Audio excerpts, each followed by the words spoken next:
Essentials. Hope you're having a wonderful morning. This morning I thought I would talk about feminine aspects in the Waldorf curriculum. Sort of go through and I might ruffle some feathers, and I really don't mean to. I really, there's some things I don't mind ruffling feathers about, but this one, honestly, I don't mind. I'm not, it's not my intent to ruffle feathers. I want you to know that I am a feminist. I have been for a lot of years. And just because my stance on this is what it is, I want you to think about it a bit. So I am the mother of two beautifully strong girls, but I'm also the mother of three very strong young men. And so that's where it sort of makes you take a step back when you're a feminist and you sort of grow up that way, or you spent your early late teens, early 20s that way, and you just were pushing that way, and then you have boys. And so then it makes you reevaluate, not do we think that women should take a lesser role, but it makes you evaluate the fact that you also want your boys to have this great role as well. And so when questions about feminine aspects come up in the curriculum, I usually try to step back and say, okay, talk to me about your reality. Is your reality that you just have one little girl? Is your reality that you were abused, or that you had some major struggles? Or is your reality that you are like a dyed-in-the-wool feminist, and you just want to make sure that you are bringing the strong female aspects of the curriculum to your child? And if that, no matter what the case is, I think it's important to step back and see the big picture. And throughout history, yes, there were times when there weren't a lot of strong female people announced in history, brought forward in history. And it is our job to sort of bring those forward. However, it is not our job to bring those forward at the detriment of the rest of the curriculum. And so I think it's important to think about. And I think we can step back and sort of look at ways, look at ways that the curriculum could support it. So I'm thinking in 7th grade, when we're talking about explorers, there aren't any female explorers, at least not ones that made history books in the way that the other ones did. Not saying that there weren't any, but in the way that the other ones did. So I think it's important to you can look at figures like Sacagawea or Sacagawea, however you want to say that, and look at great things that she did to help explore the United States. Now that's separate. It's sort of a different direction to go because it's after the Renaissance. But if you're really anxious about bringing in somebody else like that, you could look at that person. But I would look at it in addition to, after you've done the work on the explorers. In 2nd grade, I would bring in, there's definitely some female saints. Bring in some female saints. Just because we don't have them in our book doesn't mean you can't use them. So, bring some of those in. I also think in 2nd grade, it's important you could bring in great women. You could bring in Clara Barton. You could bring in, there's just a lot. There's a lot you could do. In 3rd grade, I would make sure with those Old Testament stories that you bring in the prophetesses. I think it's really easy to just focus on the prophets. But I think you should totally bring in the prophetesses. If you didn't have Deborah, the prophetess, there's like a whole huge story right there. And Moses and Aaron and their sister, that it's a huge story, and it's an amazing story. And there are other times in history. I would bring in Esther. I would bring in lots of, and I would make a big dang deal about Eve. I think that Eve is such a strong female character. She gets such a bad rap. And if you kind of don't know what I'm talking about, listen to our podcast on the Old Testament for grade 3. We talk about redeeming Eve. And I think it's really important to see her. My own personal belief is that she did a great, brave thing. And it's really easy to see her as, well, why did she make Adam eat the dang apple? We would all be living in the garden, instead of realizing we wouldn't be.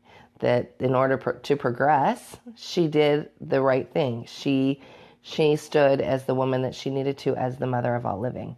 And so I think it's important to really understand the material that you're bringing to your kids and understand why you're making changes. And if you are like really adamant about making changes, then you really study out why those pieces were there to begin with. You know, what was it that Snyder was trying to bring forward? I think you can very easily balance all of the curriculum. I can't think of one thing that you can't balance. Like I said, the explorers, but then I think it's easy for you to sort of change some things around. I think when you're talking about the life of Christ, I think you can absolutely bring in his mother. You can bring in Mary Magdalene and what she did with his church after he died. You can bring in a lot of that. And you can talk about with the saints. There's a ton of women. And so there's a lot of resources that you can utilize to really balance this out in your head. But again, I also want to just caution you that you're not bringing in them in order to, you don't want to just build up women. You want to, as a mom that has both boys and girls, I want to build up my children, not just my girl children. Yes, my boys will probably have an easier time in life because they're boys. But I also want to raise valiant men that have, that have valor, that are strong. And in order to do that, we have to give them stories of good, strong men. And we have to give them examples of good, strong men. And so, and we need to do that for our girls too. We need to show our girls there are good, strong men in history that were good to women. And that really felt like they embodied sort of this duality, this Adam and Eve duality. We want this. We want to be able to show that to our children so that we can give them a fair and balanced, just sort of sound like a newscast, fair and balanced view of history, and not do it in a way that promotes one over the other. I think it's really important that we put our passions aside and set them aside when we're working with this curriculum, and that we bring forth what it is that the curriculum is laid out for. Now, there might be times that you go, I just can't do that. The curriculum has just got me frustrated, or you don't understand why. So if you're in that spot where you don't understand why, take the time to really dig through Steiner. So ask. If you are confused about where something's at, you want to read the actual source, ask me. Ask on one of the groups. There's a lot of really seasoned Waldorf moms. There's a few Waldorf teachers on most of our groups. So, ask the question, why did Steiner want this? And then step back and ponder. And I think this really goes back to planning. Don't try to be researching the week before you're doing it, because then you're going to be in a frenzy, and then you're going to not feel right about what you're bringing to your kids. So make sure that when you're doing this pondering, you're doing it months before your main lesson block, that that you want to bring these characters or these people into, these historical figures. Don't do it the week before, because you want to have time for that to settle. You want to have time for yourself to sort of meditate on it, and for you to really, just be able to let it sink in.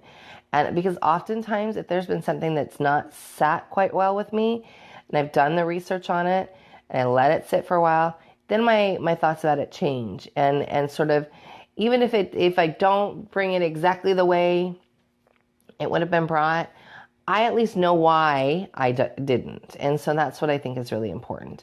It's important to sort of know why you're doing the things you're doing.